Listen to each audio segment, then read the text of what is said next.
المشايخ عندكم الشيخ أكرم الزمان اسمع هات الميكروفون هات الشيخ أكرم الزمان أعلم مني في هذا. والشيخ أكرم الزمان لما قبل لم يقبل بشهادة الجامعية هناك، إنما قبل بشهادته هنا التي تخرجها من هنا، إنما كانت الجامعة هناك فقط يتعلم اللغة ويدخل اللغة، وأما هنا فقد أتقن علم الشريعة قبله وكان حافظ القرآن، فكل فضل الله عليه ما شاء الله। حقيقة والله শাইখকে জিজ্ঞেস করছিলেন উনি একটা প্রশ্ন, উনি উত্তরে বললেন যে এই প্রশ্ন তোমরা শেখ আকরামুজ্জামানকে জিজ্ঞেস করো, উনি আমাকে এই বিষয়ে ভালো উত্তর দিতে পারবে, কারণ যখন মদিনায় যায় তার আগেই এই দেশে উনি দ্বীনের জ্ঞান অর্জন করেছেন এবং কোরআনও মুখস্থ করেছেন, সুতরাং এবং ওখানেও দ্বীনের জ্ঞান অর্জন করেছেন। অতএব তোমরা এই প্রশ্ন তাকে করো। আলহামদুলিল্লাহ, বুঝলেন তো মদিনার আলেম কাকে বলা হয়? আমাদের দেশে কিছু জানি আর না জানি, খালি অপেক্ষায় থেকে আমাকে জিজ্ঞেস করে না কেন, আমি বড় আলেম বেটার কিভাবে প্রমাণ দিব, জিজ্ঞেস করলেই পারে। দেখছেন মদিনার আলেম উনি কিভাবে অ্যাভয়েড করে গেলেন। এটা হলো যত নিজে মানে এটাকে বলা হয় নিরহংকার আলেম।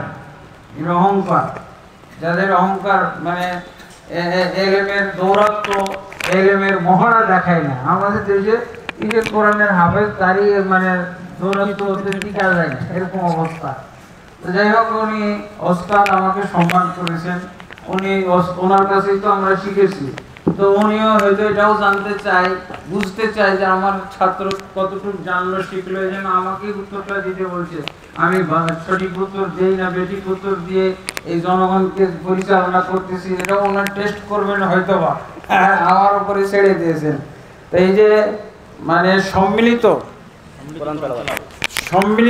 স্বরে সমস্বরে কোরআন তেলাওয়াত করা, এটা জায়েজ না না জায়েজ, এইটা ওনাকে প্রশ্ন করা হয়েছিল, ওনা আমার উপরে ছেড়ে দিয়েছেন, হয়তো অন টেস্ট।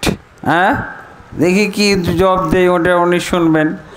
তো সম্মিলিতভাবে কোরআন তেলাওয়াত এটা জায়েজ নেই, একমাত্র যদি তালিমের জন্য হয়।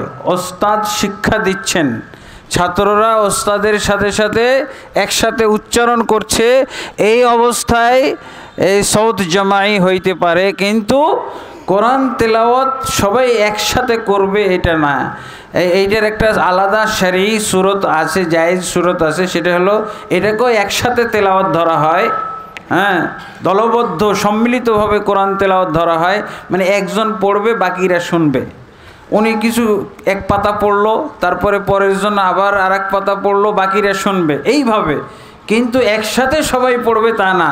যেমন আমাদের দেশে কি করে, ওই যে খতম পড়তে যায় না, মরার খাওয়ার জন্য, মরার দাওয়াত খাওয়ার জন্য কি করে, খতম আছে, আবার ফাঁকিবাজিও আছে। 30 পারা কোরআনকে কত শর্ট টাইমে শেষ করা যায় গ্যাপ গুপ দিয়ে, মানে এইগুলো সবই বেদাত। হ্যাঁ, কেরা জামাই এটা হলো বেদাত। হ্যাঁ, একমাত্র লিত্তালিম, কেরা জামাইয়া বেদা ইল্লা লিত্তালিম, ইয়াল্লিমুল মুআল্লিম ফায়করা লিত্তালামিদ ওয়াত-তুল্লাব বিসৌত জামাই মাআল উস্তাদ হাত্তা ইয়াতাআল্লামু ওয়া ইয়াতকিনু মাআহু। হ্যাঁ, আলহামদুলিল্লাহ, জাযাকুমুল্লাহু খাইরান। আসসালামু আলাইকুম।